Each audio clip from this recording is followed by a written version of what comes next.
Welcome back, and thanks for joining me again. In this video, we're going to create our EC2 instance. We're also going to verify that the security group we're using with this instance permits port. We're also going to want to take a look that they're properly configured. The group that we're going to the AWS console. Here, that way. From the VPC dashboard, we need to navigate to our subnet section. We have 3 subnets. One public has a route description flow routing table tab. Let's take a look at our private subnet. You can see that our routing table this means it's a private here to these subnets. We just simply TCP traffic 135 traffic on ports 0 allowed by our network access control list. By that the same is at private subnet 2, same exact rule, they're permitting the same. Taking a look at private subnet 3, they're all utilizing this.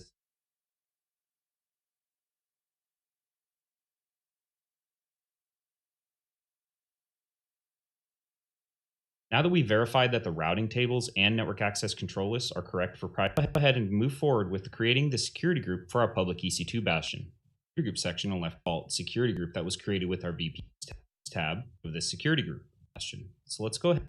For source, we're going to do anywhere we want or any, and as such, in this lab, open.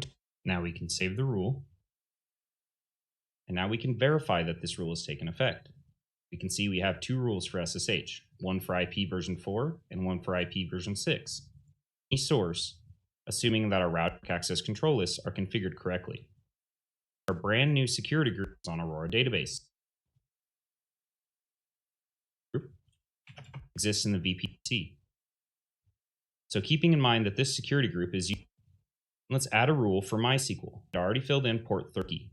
We could, since it's in a private subnet, that means that anything inside of our VPC, make this rule very specific and say that we only want our EC2 306 traffic from some. This would be defining the actual from anywhere, the security group ending by that matches up here. Now that we verified our EC2 instance and already ready to launch our instance, can either select or use the 2008 next to configure one instance.